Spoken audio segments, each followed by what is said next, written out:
Hello everyone, this is JP Linstroth, and I'm truly honored and humbled to speak to all of you during the Proverse Autumn Reception 2022 in regard to the publication of my book, Swimming in Blue Shadows, for the acceptance of one of the Proverse Publication Prizes.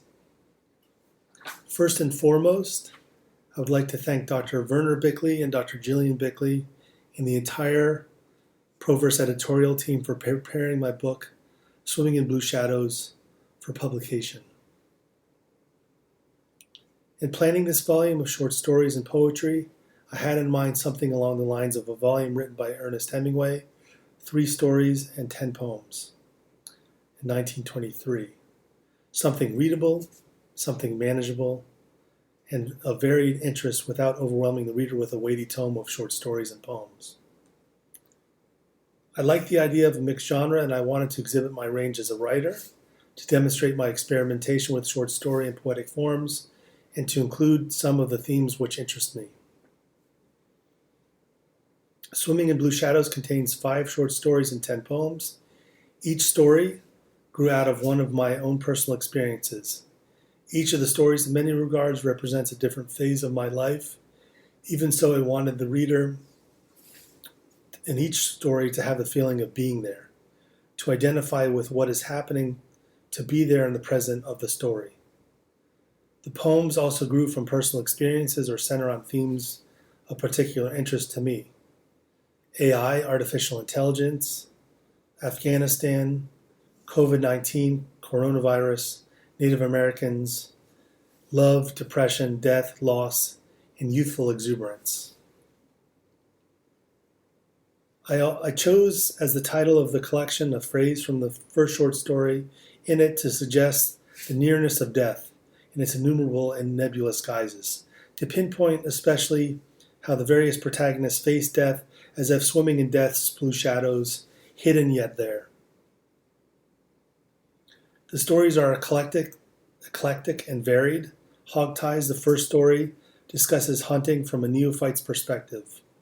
I wanted to demonstrate the naivete of the protagonist and what hunting his firstborn meant to him. I also wanted, through the descriptions of the fauna and flora, to convey the beauty of Florida's interior. The second story, To Be Forgotten, is in many ways about a failed relationship. More deeply, it explores the complexity of having a relationship with somebody who is mentally ill. There is an unwanted pregnancy in the relationship.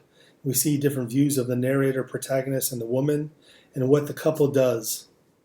The setting is Oxford, United Kingdom, and the University of Oxford is briefly described as a difficult institute of academic learning, especially in relation to the narrator's girlfriend and her travails with her studies. The third short story, Poor Red Clay, follows a Nahuatl Indian flower seller. Previously, I studied in Cuernavaca, Mexico for a summer course to learn Spanish, and it was from that experience that I wrote about a Mexican Indian flower seller. I suppose I was inspired in the writing of this particular short story by the Nahuatl Indians I had encountered in Cuernavaca, where I had seen similar flower sellers along the roadsides there. The fourth short story, Blood into Dust, is based upon numerous bullfights I have seen throughout Spain and one in Mexico City.